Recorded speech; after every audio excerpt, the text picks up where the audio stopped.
Welcome to In Focus with Ejaz Haider. Tonight we begin with a discussion of U.S. Pakistan relations.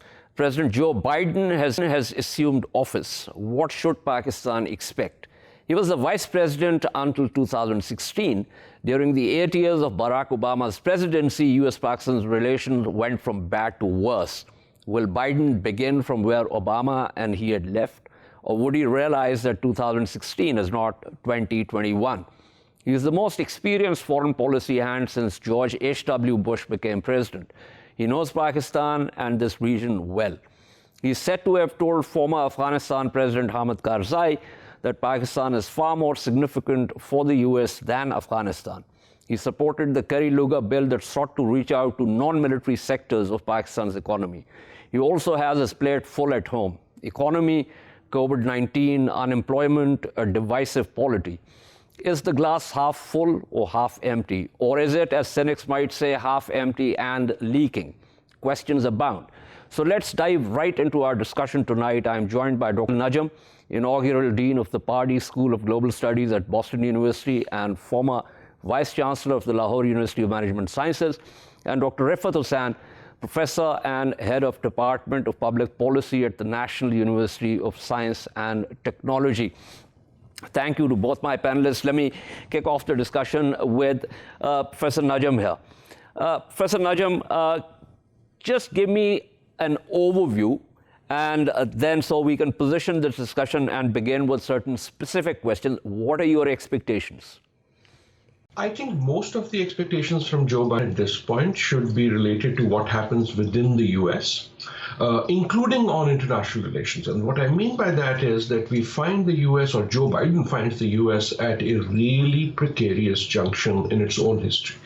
And one of the impacts of that is going to be that the appetite for adventure abroad, adventure in whatever way, good, bad, is not going to be, the space is not going to be that much.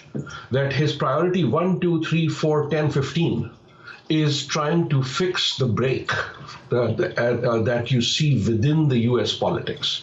And therefore, the irony is that, as you have rightly pointed out, here comes a man who probably knows more about international affairs, deep insight not only about our region, but about many regions, who will be totally distracted towards fixing what is happening within the U.S. First, very briefly, if you think about it, every American president has a difficult job. Every American president knows he's going to see a crisis or two.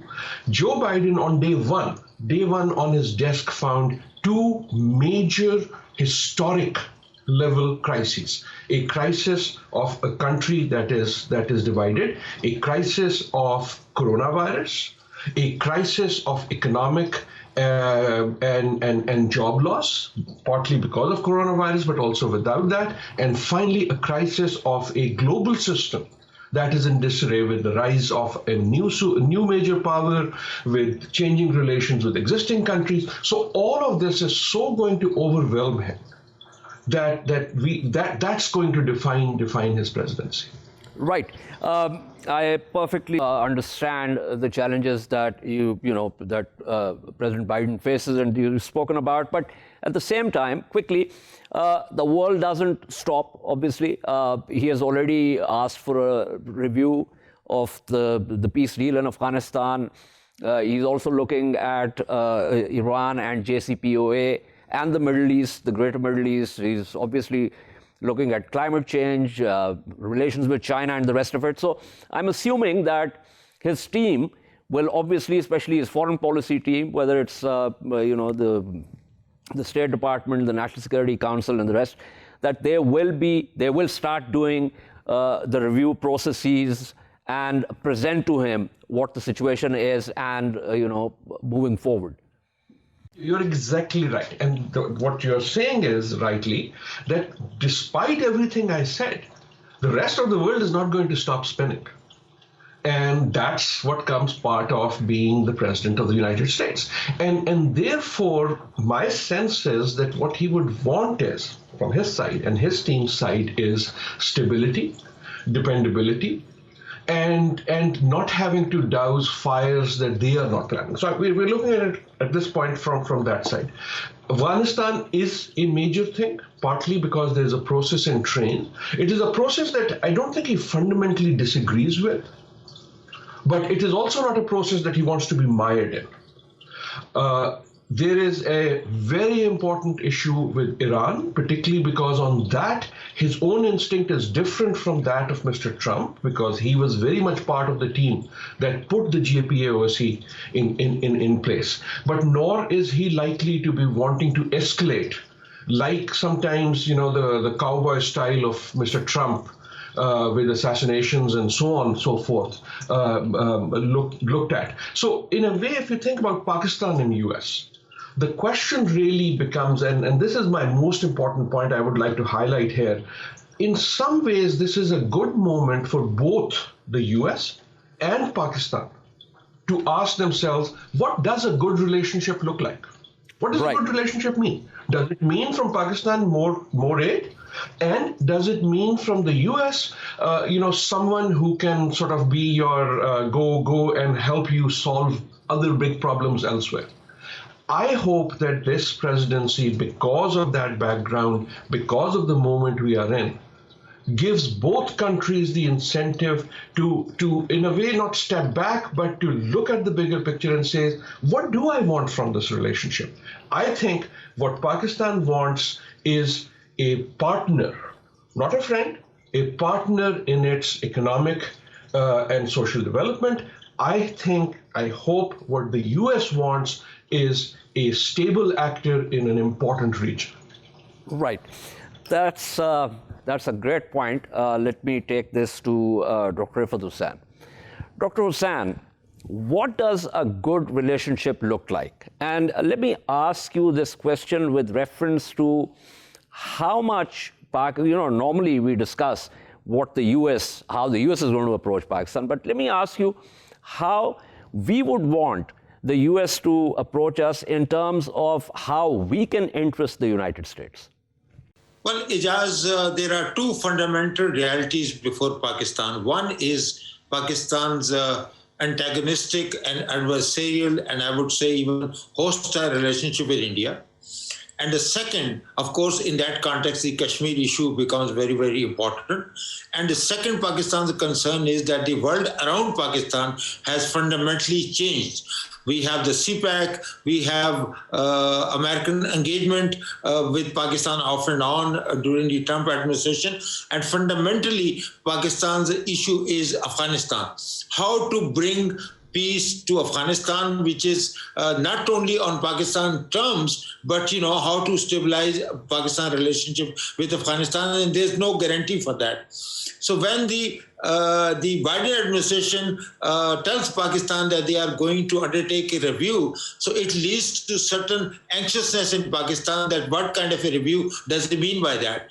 I'm not sure that the Americans, there is going to be a large element of continuity, because as far as the American forces in Afghanistan are concerned, they are down to 2,500, and they are likely to go even further down when the May deadline approaches. However, there's a feeling amongst the Joe Biden administration that the February deal, which was cut between Washington and Kabul, gives it too much into the Taliban position, and they would like to retrieve or they would like to salvage this deal in a manner that it does not contribute to further instability. And there have been many criticisms from within the Democratic administration, whereby people are saying that America has cut a bad deal with in terms of the agreement that was signed last February. So there is a concern in Pakistan that America, because we are dealing with a different international context, we are dealing with a different reality, we are dealing with new realities that are emerging, and of course, in that context, Pakistan's perennial problem with India persists, even though Indian polity and Indian democracy is undergoing a violent stress, but that does not inspire confidence in case of Pakistan. And Pakistan has been constantly telling the Americans that, the Indians, because of their internal difficulties, may like to engage in a false flag operation against Pakistan. So given this changed context, global context as well as regional context, I think Pakistan would like to maintain a good relationship with the United States, because United States, even though China is likely to surpass United States being the largest economy in the next few years. But the United States is still a global player. It has, despite all the problems that Professor Najam Adil has mentioned, its fragmented economy, its fragmented polity, and external fractures. The United States cannot ignore what is happening around in the region. And one last point that I would like to mention is that, the Americans are saying that they would like to stress the regional approach in trying to bring about the regional stakeholders, which means Iran, Pakistan, Central Asian states, even China and Russia. So this regional aspect of Pakistan, of America's strategy towards Afghanistan was not very much highlighted. And I think if Pakistan can put forward an initiative which is based on the regional dimensions of Pakistan's foreign policy, I think it will have a greater resonance amongst Washington. Right. I'm going to take the India point to Professor Najam, but before that, Dr. Hussain, I want to get some clarity on this Afghanistan position. Now, from where I stand, it seems to me that the point of convergence between the United States and Pakistan is that both state actors want stability and peace in Afghanistan. So that's a big point of convergence. Now, Pakistan also wants the United States to withdraw its troops, but simultaneously has indicated on more than one occasion that the U.S. should not leave Afghanistan in a hurry, in the sense that without the ground being prepared for peace and stability. So I want you to give me a sense of why there should be anxiety about a review, because any new administration that will come in would obviously want to review the processes, especially those deals that are in the pipeline, before moving forward. Well, when I mentioned that there is a certain element of strategic anxiety in Pakistan, because the Pakistanis took the deal last year between Washington and the Taliban, and Pakistan played a key role in trying to bring these two warring factions together. Now, when they say that, this agreement is lopsided, or when Pakistan hears more about, Americans trying to review it, not only in terms of the military presence, but, there has been a concern voiced by the Americans and the American new defense secretary, who was sworn in about a week ago, that this deal with the Taliban is too lopsided, because Taliban have not held their end of the bargain by try to reduce violence. So when you have voices like this being heard, and in the context of the review, then that makes Pakistan wonder, where the American strategy vis-a-vis Afghanistan is going to be, and what are going to be its basic convergence points that you have already mentioned. So it's my sense that there is a certain element of anxiety in Pakistan, that when the Biden administration begins the process of review, so they may like to review it in a way which may not be contributing towards peace in Afghanistan.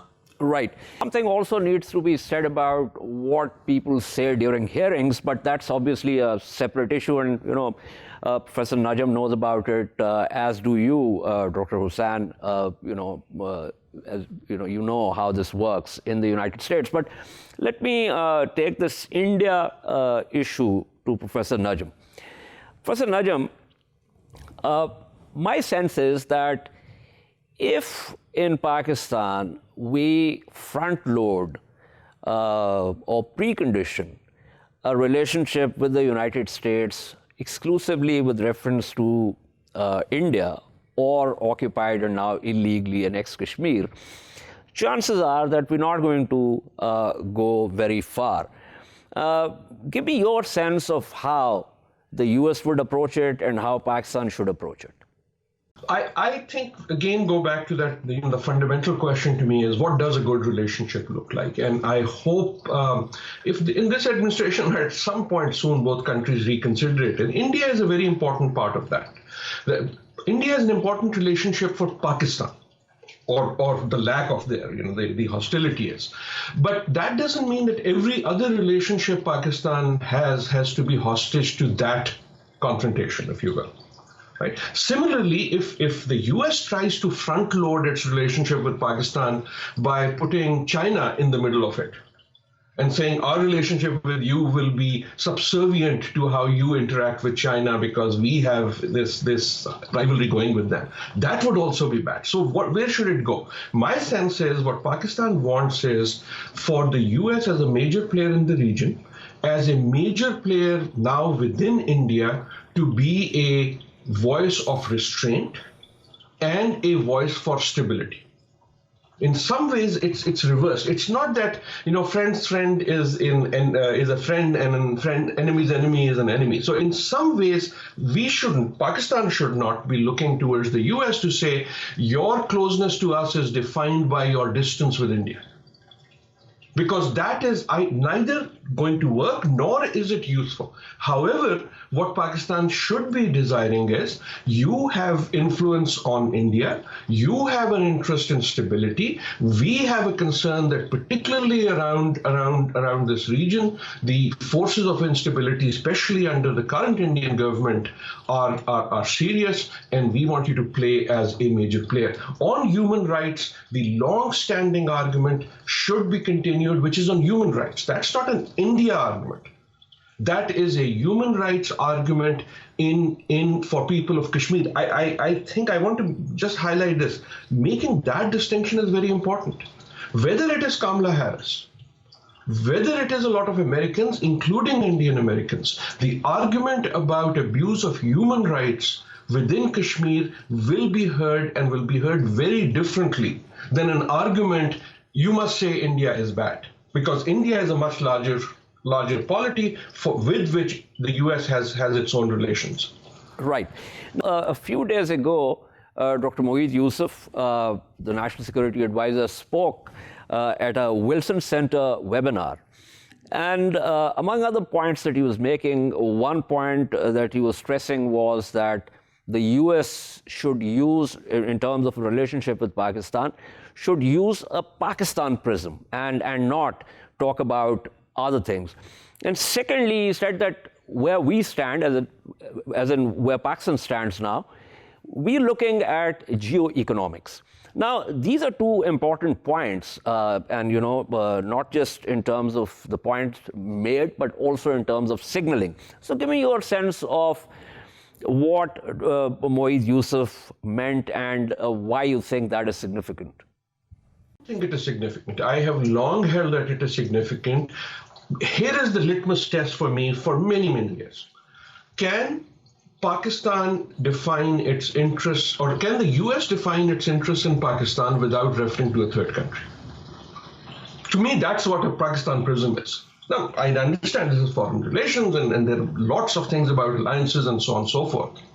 But can a list of interests be made that do not refer to a third country, do not refer to a China, do not refer to an Afghanistan, do not refer to an Iran, do not refer to a Muslim world, do not refer to an India? Now, that doesn't mean those relationships aren't important, but at the core of a relationship ought to be something of mutual interest. And the same exercise for Pakistan. I do think that they can and they should try to, but I think in some ways that Cold War mentality is still very much structured in this relationship on both sides, where both sides sort of look at it that this is some sort of a transaction, quote unquote, against someone else. And in the new dynamics, I think that is what a Pakistan prism means. What does it mean? I think the geoeconomic is extremely important.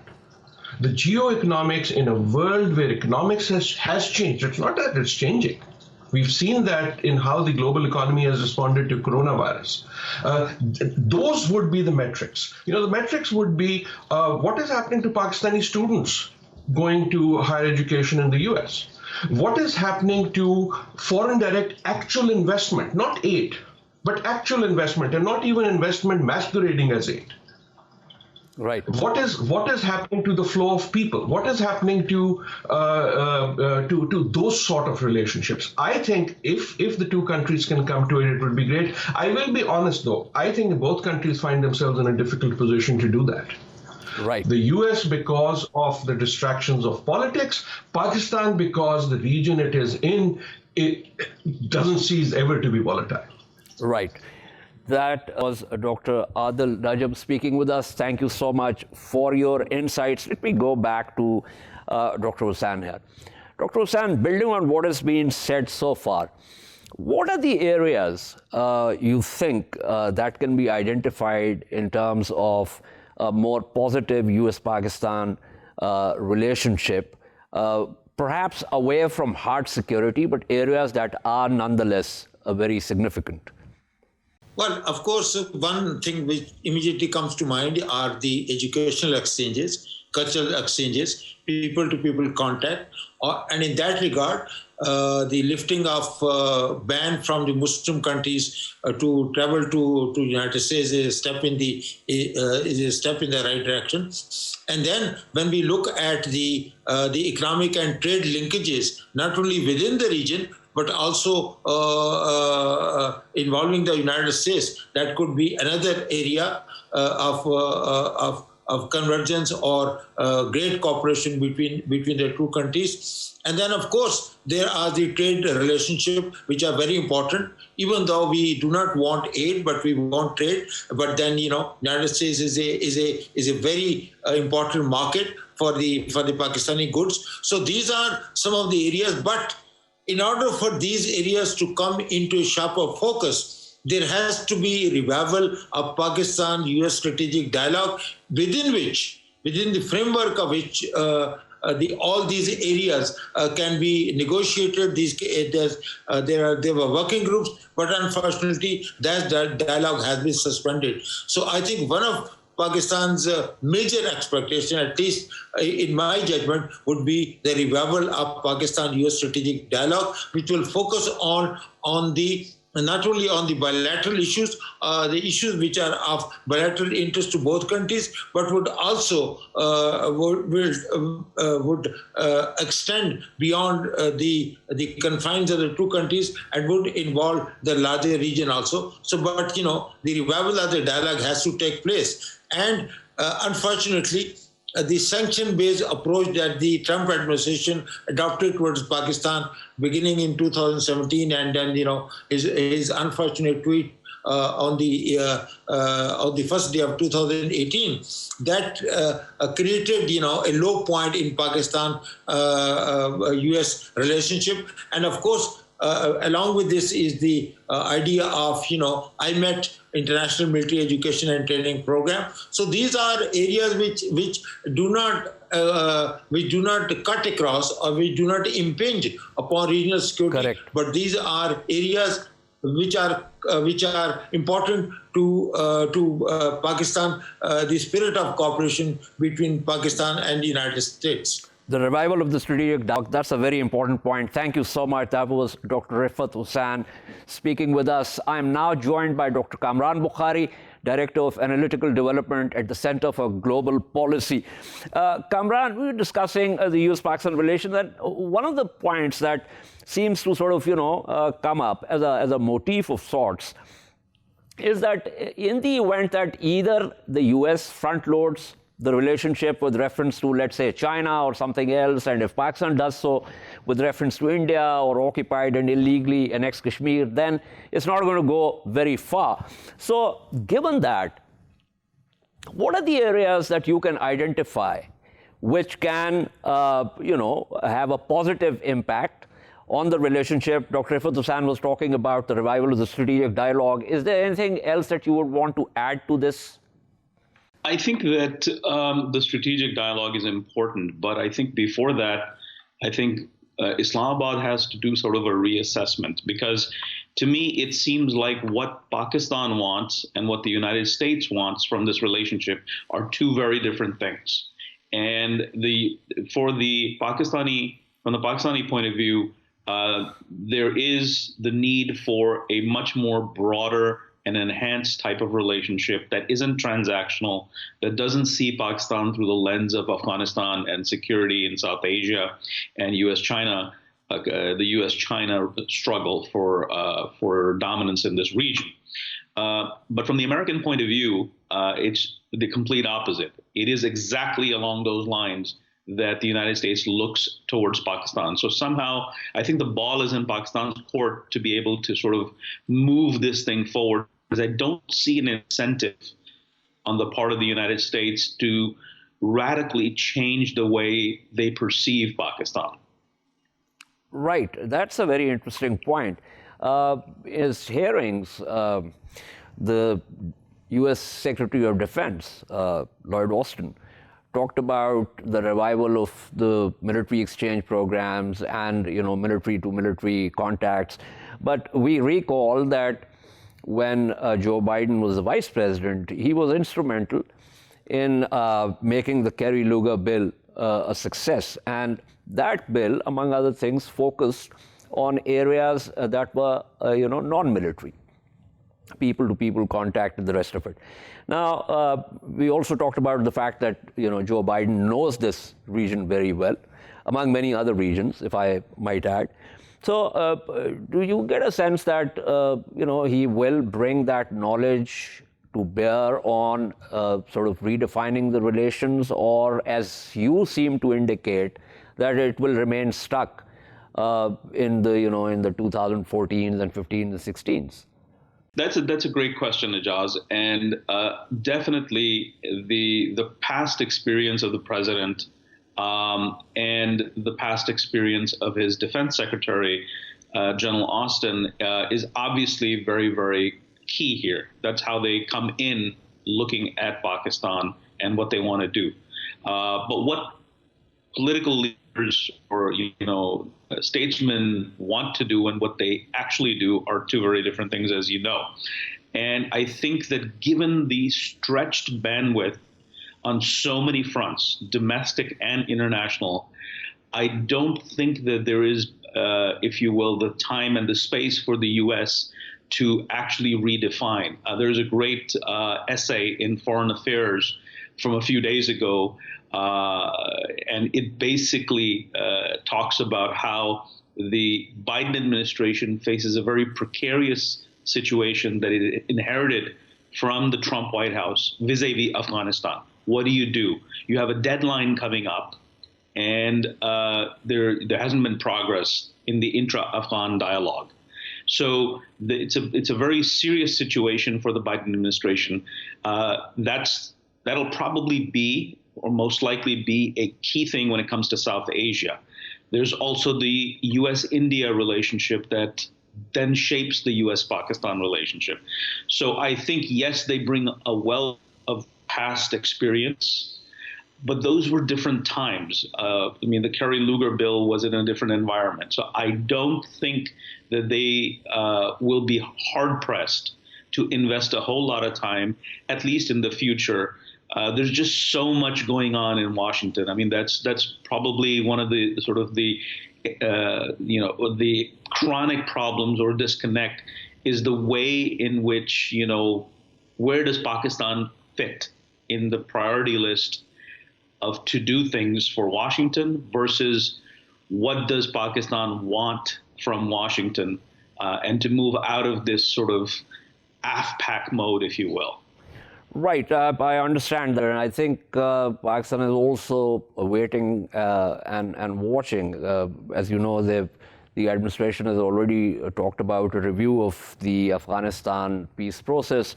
So let's see where that goes. But thank you so much. That was Dr. Kamran Bokhari speaking with us. We shall take a short break and return to discuss problems of cybersecurity in a digitized and interconnected world. Stay with us.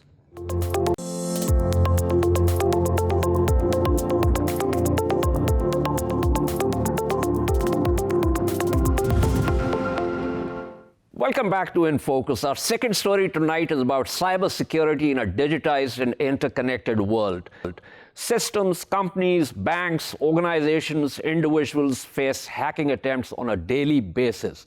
There are governments around the world that covertly or overtly operate through official or unofficial organizations to mount cyber attacks on adversaries. There are firms that develop spyware so organizations and intelligence agencies can monitor digital activity. Nothing is safe, especially for the majority of users who don't have the skill set to counter such attempts. Recently, a security firm, Sonic Wall, was successfully attacked with the hackers exploiting a zero-day vulnerability. There are at least 2 known high-profile hacking attempts on Twitter. Dark Market, the world's largest black marketplace on the dark web, was taken down as a result of an international operation conducted by law enforcement from Germany, Australia, Denmark, Moldova, Ukraine, the United Kingdom, and the USA, with the support of Europol. One can go on, but let's get to our panel of experts. I'm joined by Pierluigi Paganini, member of the European Union Agency for Network and Information Security, Threat Landscape Stakeholder Group and Cyber G7 Group, and Philip Ingram, a former British intelligence officer and now a journalist. Thank you to both my panelists. Let's begin with Pierluigi here. Pierluigi, people like me and millions of others who are connected, who have to use these devices, but we don't have the skill set to understand how this works. So it's becoming increasingly problematic for the majority of the people. So give us a sense of how this situation, if at all, can be improved. First of all, I have to tell you that you are not alone, because you have mentioned the Sonic Wall attack. It's just the tip of the iceberg. The number of cyber attacks continue to increase, and also the level of sophistication. Let me add also that in December it was disclosed one of the largest cyber attacks in the history. It was the attack to the supply chain of a SolarWinds software that was used by organizations worldwide, including security firms, IT giants, government agency, and so on. Let's just to give you an idea of the impact of such attacks, you have to consider that companies like Microsoft, Cisco, NVIDIA, but also many cybersecurity firms were impacted. I can tell you that Palo Alto Networks, CrowdStrike, Qualys, Fidelity are all organizations that have been impacted. So the problem is not only limited to common people, but every organization that works online is potentially exposed. Of course, what we can do? We can to limit our surface of attack, and this can be done with the knowledge of the threat actors,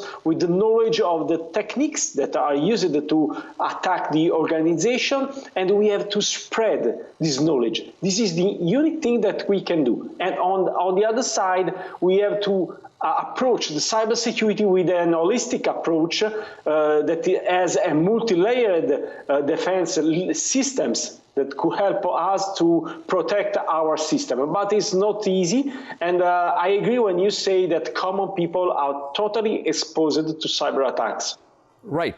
We'll return to you, Pierluigi, with reference to the dark web, but let me pull in Philip Ingram here. Philip, another scarier scenario is, of course, it takes lots of, billions are shaved off when companies are attacked and banks are attacked. But another aspect of this has to do with how the militaries are now inducting emerging technologies and the kind of integrated sort of Internet of Military Things and blockchains and the rest of it that's coming online.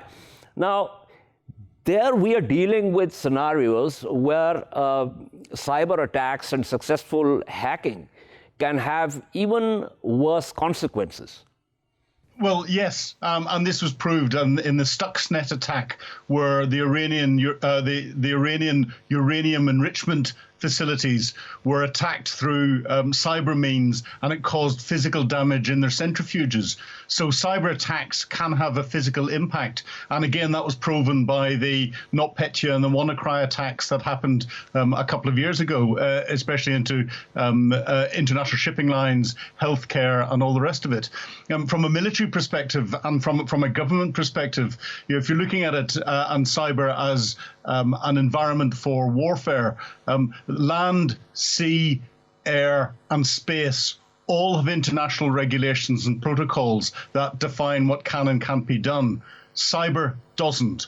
And if you can get an advantage in the cyber environment where only national laws apply, but you can have an international and a physical effect if necessary, whether that be a military effect in the way the uranium enrichment program was destroyed, or an economic effect in that the way it can impact the reputation of a business and cause their stock market price to collapse. That is something that is going to be exploited by less scrupulous governments around the world. And there have been attempts to bring international regulation with the Tallinn I and Tallinn II treaties, but those haven't even been signed up to or agreed to by the countries that contributed academics to discussing them. So it is an area that is ripe for exploitation. Right. So we're talking about, despite our interconnectedness, despite the fact that we've been in the digitized world for a very long time now, this is still an area that requires further regulation. And by the looks of it, there are a number of people who are actually opposed to this kind of regulation. So just tell us where things stand and, this whole debate about regulation and the opposition to that. Well, the difficulty is the regulation is going to require some form of international cooperation.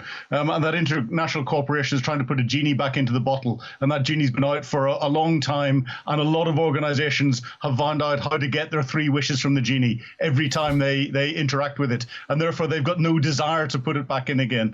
But as the world becomes increasingly interconnected, and you mentioned the new technologies with blockchain, we've seen the proliferation of Internet of Things.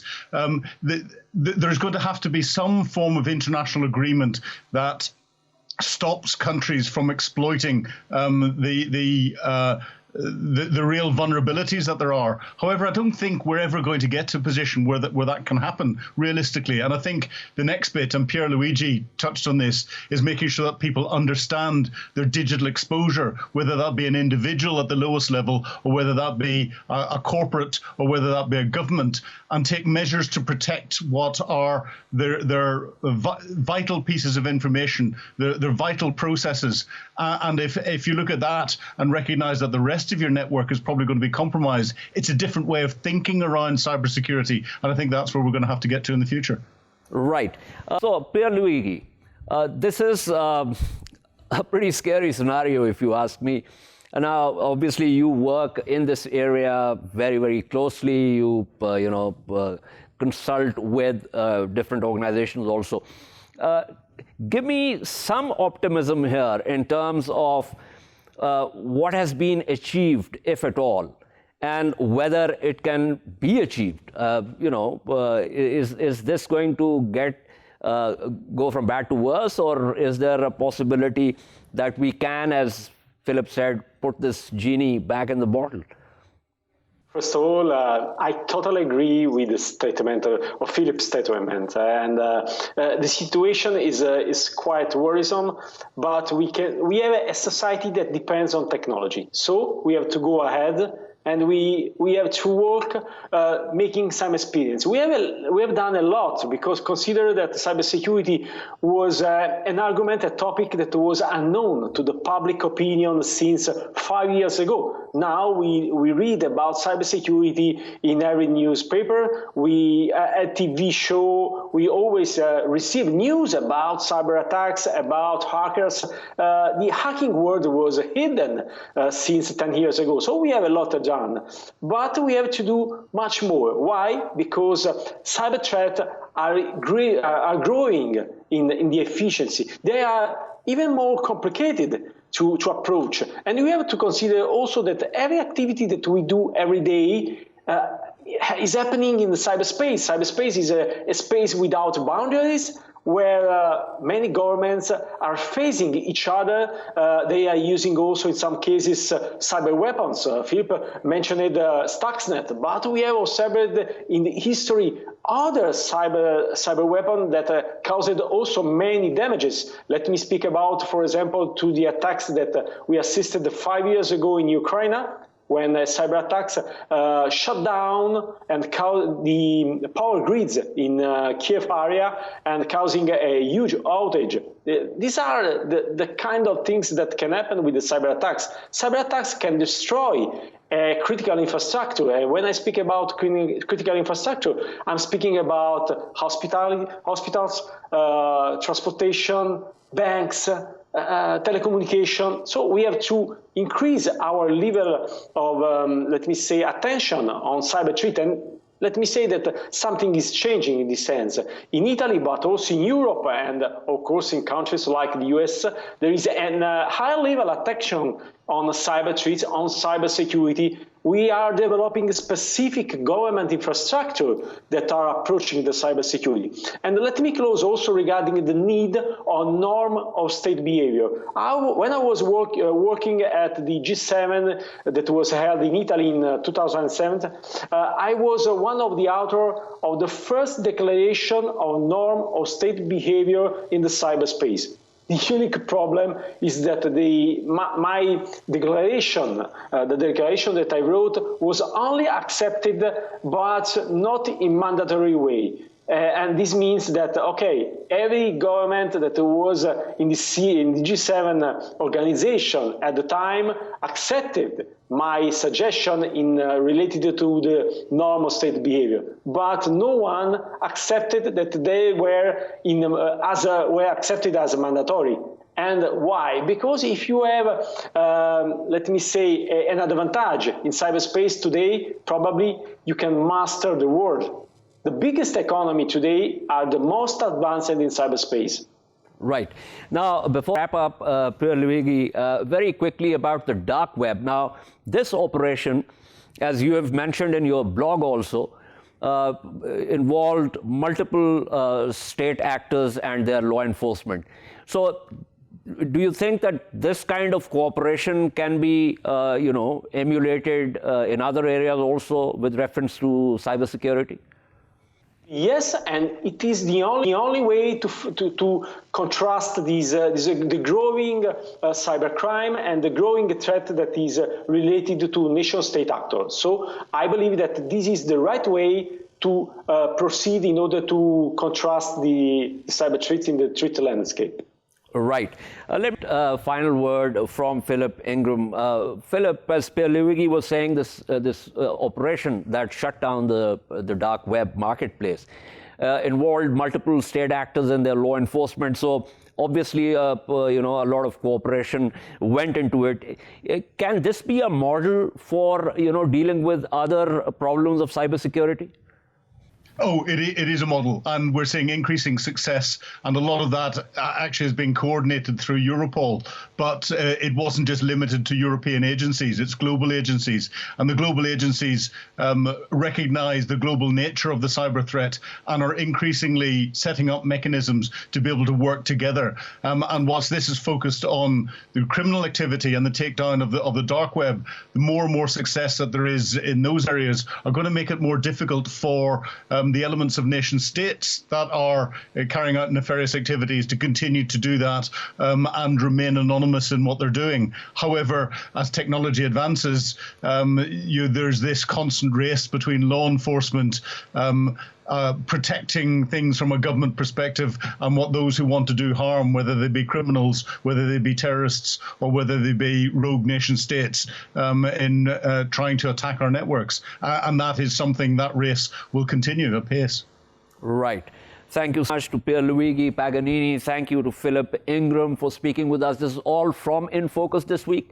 We shall see you next Monday at the same time. Keep following our latest updates on social media at indus.news. Good night and goodbye.